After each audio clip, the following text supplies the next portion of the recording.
let's do something real quick. We can talk about a build that I had previously before the patch went live and some of the patch note changes and stuff. Actually, let's discuss the patch notes. That's probably a more productive thing to do while we're here.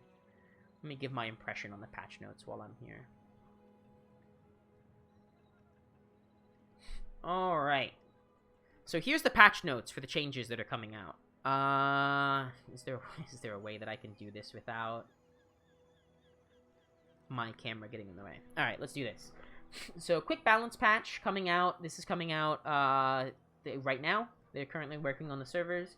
So, we're excited to see everyone's winning builds, tragic losses, encouragement, and feedback. Our first patch is a quick balance adjustment. We're currently preparing a comprehensive patch to address issues that require significant work. Also actively working on back-end issues such as reward and connectivity issues.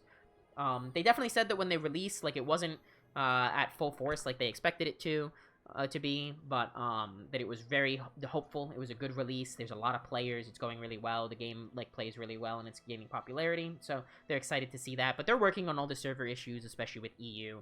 EU had a lot of server issues on release, so they're working on like all of the connection issues, all the client stuff that's like broken. But this was just like a quick balance patch, mainly because skyscrapers were just completely bonkers, just broken, and also brain dead. Like, I've been playing skyscrapers, just like very brain dead build the whole time. So let's go ahead and take a look at these highlights, kind of see what some of the changes are. Skyscraper and space scraper scaling reduced and cooldowns increased. That's good. Space scraper definitely should, or skyscraper rather, should definitely not just have like a 5-second cooldown that reduces to 2.5-second cooldown when you upgrade it to diamond, that you can then use a phonograph on to like cut its cooldown. Actually, I think it's like 5 seconds base. And then phonograph is what's reducing it to like by 50% to like 2.5, and like balcony at 30% reduces it down to like 2.8. You definitely just don't really have a window within that like first 2 seconds of the fight to kill someone running a skyscraper build, especially with all the max health support that Jabalion, or not Jabalion, that Pygmalion has in his build. So I mean, these are just good changes. The cooldowns being increased is like good. That introduces counterplay. Like infinite crit can maybe get its combos off. Like crit burst can maybe get its combo off. Like maybe some of the dually like burn builds or something like that can kind of do something. Like the infinite burn build that Vanessa sometimes runs with the big giant sword that like scales damage equal to fire. Like that's a good build that maybe will get its hit off now. So these are just good. And their scalings, I've been saying for forever now, for the last few days, that the scalings needed to be reduced because 3 times value on Space Scraper, 5 times value on its cast, 2 times value on Skyscraper, and 3 times value on its cast. Just excessive. Just the numbers are just too large. It's just actually no counterplay. Even if you build a max health build and you just turbo go into max health, you have like 15,000 health on Pygmalion. The Skyscraper is still probably one-shotting you because of the scaling. So I think this is good. I think having their scalings reduced, their cooldowns increased, just very, very good for the general health of the game. You don't have to worry about just running into a Skyscraper and having your run just completely ruined. Stained Glass Window now only doubles the value of the item to the right. So, that's good. Stained Glass Window scaling all of the properties. I assume that this still means that it gives value to all of the properties, which would still be good. You still want to bring it in early. But instead of just buffing all of the values of the property by 2 times, 3 times, 4 times, instead it only doubles the value of the item on the right. That's good. Like, it should not be a turbo balcony. This gives room for Deed to be potentially a good replacement for Stained Glass Window. You run Stained Glass Window early, you buff up all of your Skyscraper stuff, it's like really good. And then like Stained Glass Window you swap out for Deed, it increases double value of all your items or something. Stained Glass Window, you know, quadruples the value of the item maybe on the right. Maybe, you know, this gives it more opportunity for to not just be infinite damage, recursive, just nonsense going on where you just have this like, this multiplicative exponential scaling using Stained Glass Window ramping up from early. Because you can kind of just fit Stained Glass Window in like early builds and just scale like really hard. So this is definitely a good change. I definitely like Stained Glass Window not applying to all of your properties. Makes Fort a little bit less viable. You may have to just run Space Scraper now. Skyscraper, Space Scraper, Stained Glass Window, like Balcony or Phonograph. It's still totally fine. Dam no longer destroys large and medium items. Kind of sad, honestly. I liked Shipwreck Dam. I thought it was pretty thematic. I think the idea of having the dam get multicast from a shipwreck, and then just like blow up the entire enemy board, and then you just win with like tiny little chip healing and shielding, and then you just go into fatigue. I thought that was a cool build. Probably better for the health of the game. It doesn't really feel very good when you're just kind of sitting there and you know, dam goes off, my entire board is gone. I have nothing that I can do about it. Like, it's just the whole board is gone. The problem is that with it not destroying medium items, even like this. this is just bad, right? Like, damn only destroying small items is, like, not great. Because there's, like, unless you're destroying, like, the crit dagger that's trying to chain off. Like, that's not insanely good. Slowing medium items, I mean, if it slows them for, like, 30 seconds, I mean, I guess that's, like, pretty impactful. But, like, you can no longer, like, chip away, right? Like, I don't know how viable Shipwreck Dam is going to be, especially with Shipwreck now starting at Diamond tier. Like, now you don't get so like it used to be Shipwreck starts at gold with +1 multicast, and then Diamond tier made it +2 multicast.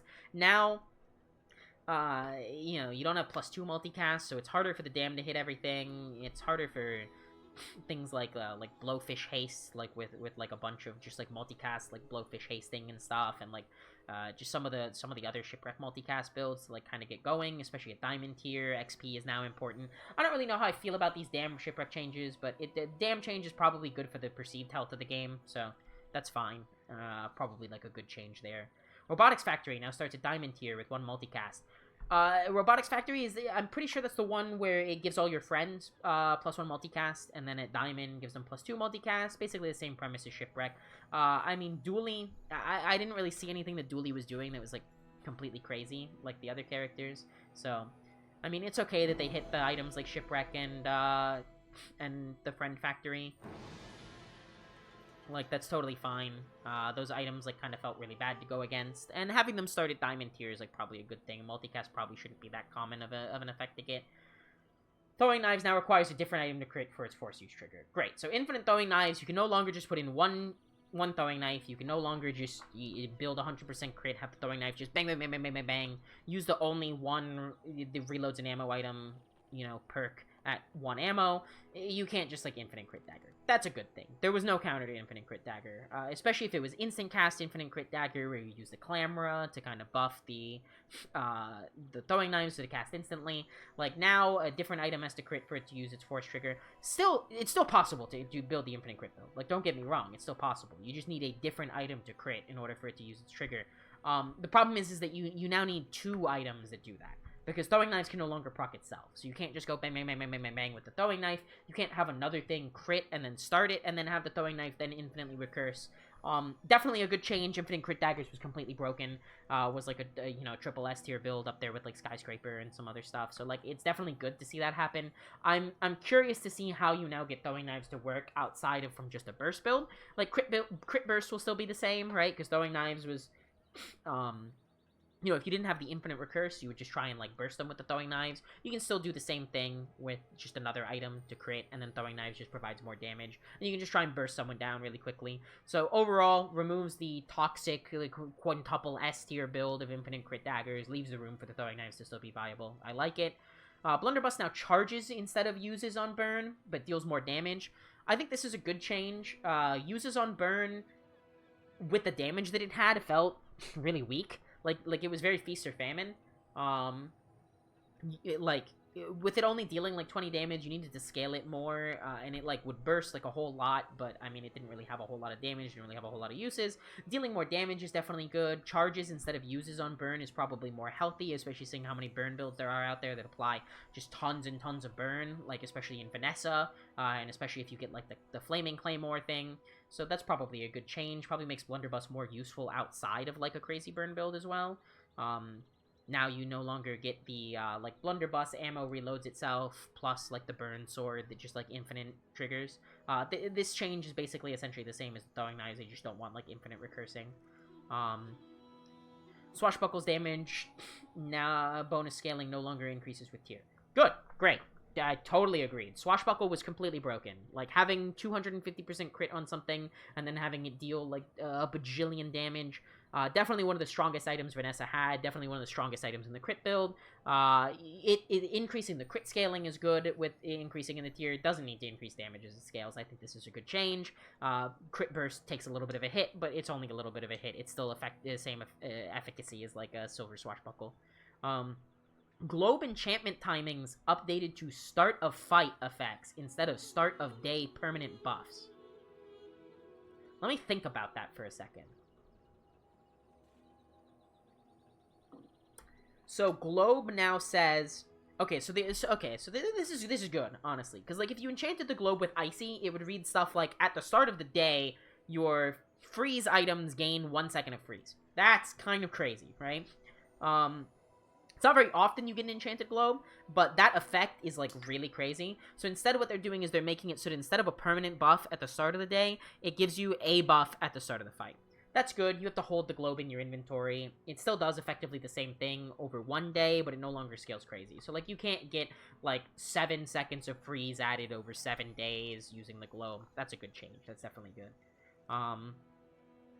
Vanessa's Amulet enchantment. Also, this is, like, almost never going to come up. The amount of times that I've had an enchanted globe is, like, negligible, and the amount of times I've had an enchanted globe for, like, more than 2 or 3 days is, like, super negligible. But, kind of cool that permafreeze takes that hit, because permafreeze is kind of toxic. Vanessa's Amulet enchantment timings updated to start a fight instead of on-use trigger. I can't remember what Vanessa's Amulet was, in all honesty. Vanessa's Amulet... Oh... Was that the amulet that gives you, like, crit chance? I can't remember. But apparently Vanessa's Amulet had an enchantment that would be an on-use trigger that would do something, like, on-use, like, you gain more poison or something or whatever. Now it's start a fight. I mean, this is probably good. I didn't really play... I can't remember what this item is. And if I Google it, I'm sure that nothing will really come up. So, I'm sure that change is probably good. I'm excited about this. Mamasaur, which is no longer Dionysus, can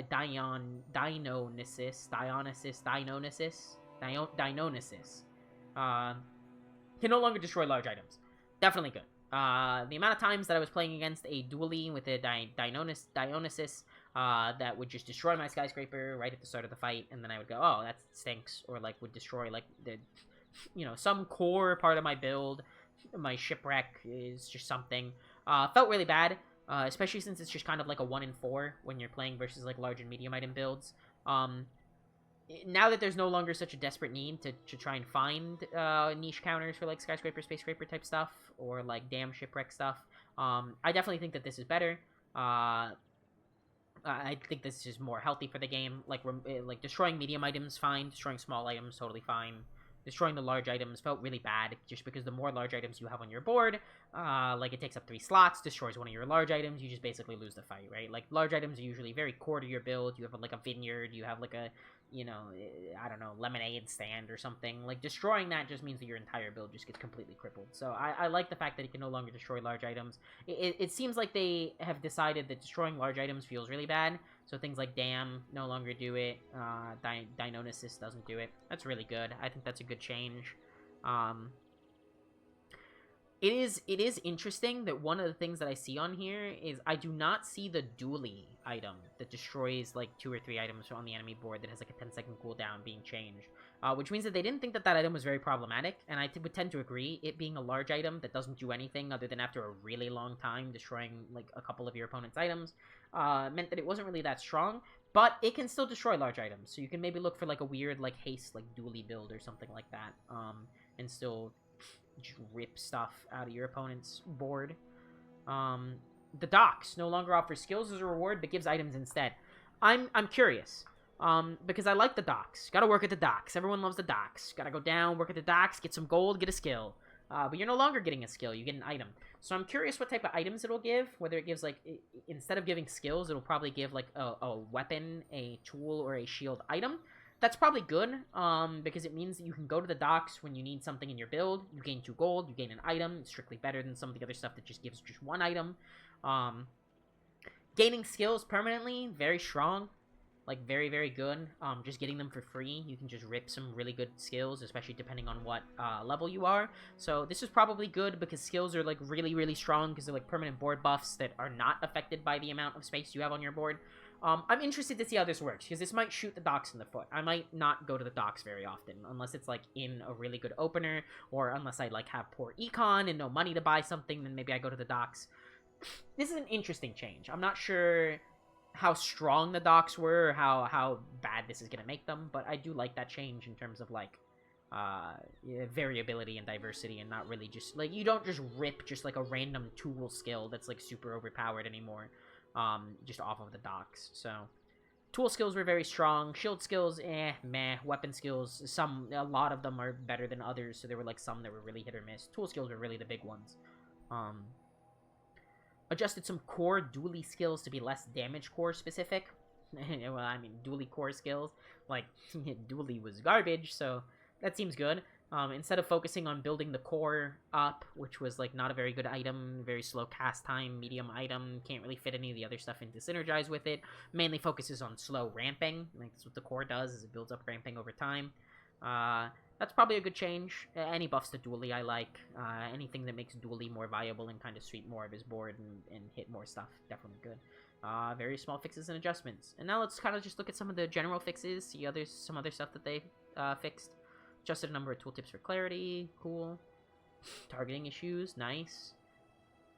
Fixed a variety of items that should have worked from the stash, that's cool. I wonder which ones those are referring to. Fixed a variety of encounter options that were not counting items in the stash. I did notice that some of the bosses that I ran into weren't really functioning with some of the stuff that you should have had in your inventory.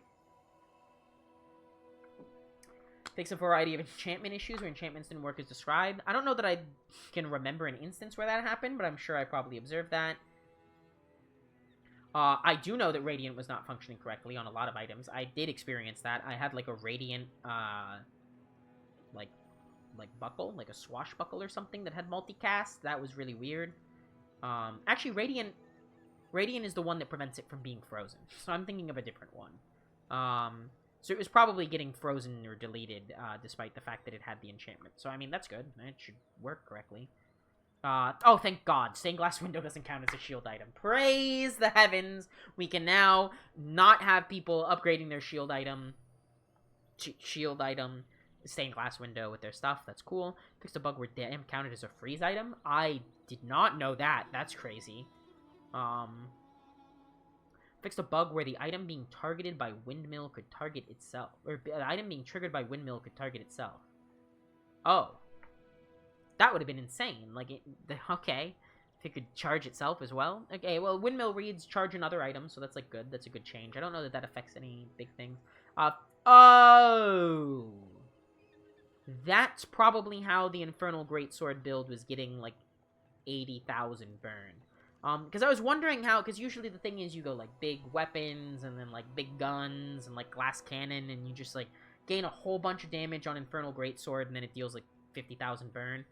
If the bonus damage from the burn was persisting beyond the fight, and it was just keeping the damage that it dealt every time, no wonder this item was dealing so much damage. That's a good balance change. I wonder if that affects Vanessa's burn build very much. Probably not, since Infernal Greatsword is very unreliable to hit. Pet Rock buffed your items in the stash. That's kind of cute. Initial Chill. I think that's a perk or like a skill. Interesting. Fixed a bug where the Bazaar Con offered a strange encounter option. I never got that, so that's interesting. Oh, they did fix the bug where Void Colossus displayed the wrong art. Yeah, Void Colossus showed the same art as the other Colossus, the Freezing Colossus, and that confused the ever-loving heck out of one of my friends for a very long time. I had to be like, the Void Colossus is the wrong art. So now the guy with the giant flaming cross swords and the giant, like, eyeball for his head is no longer displayed as the Ice Colossus. So that's good. Visual clarity is always good. Fixed a bug where the Mountain Pass risky option after day 2 was always uneventful. Well, there you go. I knew that I wasn't ever getting anything other than uneventful in the Mountain Pass, so that's a good change. Now maybe we'll bump into some fights in the Mountain Pass. Fixed a bug where the flashy mechanic was not functioning correctly. Not even sure what that is, the flashy mechanic. Is that an enchantment? Not really sure. Fixed a bug where Deed's combat value gain was not functioning correctly. Okay, I'd believe that that was happening sometimes. Fixed a bug with Skyscraper. It was increasing its own value in combat more than intended. Oh, lovely. So the Skyscraper was even more busted than it was supposed to be. That's great. Love to hear that. I mean, that's a good fix. I wonder if that combination with these nerfs will be a little bit more impactful. I probably won't. Those items are still just really good. Fixed a critical issue where party like it's 1999 written in binary was incorrectly written like it's party like 1999, but they didn't have the 0 out in front. I mean, the 0 is redundant, right? Like a 0 doesn't actually mean anything, but I mean things should be in intervals of 4, right? So this is like 12 binary digits as opposed to 11 binary digits. So I mean it's a good change that they put the 0 on front. As a computer science major, I highly support this change. I cannot believe that this inaccuracy was ever in the game in the first place. How dare you, Bazaar developers? How dare you? I'm mostly just trolling. So I mean that's the balance changes that are coming out. Looks at watch right now. Let's see if the servers are back up. Oh, hey, Success looks like they isn't are. about money. Oh, they gave me a ticket It's too. That's about cool. lots of money. So here's what I'm gonna do. I'm gonna just quickly reboot my game in case there's any like memory leak type stuff going on here, and then we'll just get right back into runs with those changes now that we've gone over them. I might upload all of these discussions on the patch notes as a YouTube video later. Should be pretty easy to just kind of pull this footage. Just upload it kind of raw to YouTube. Might be cool to kind of have like some commentary on the patch notes up there on YouTube. So be on the lookout for a YouTube video coming out in the next day, probably later tonight, on my opinions on the patch note changes. It'll just be everything that you just saw. Thanks for tuning in, guys. Thanks for bearing with me while the servers were down.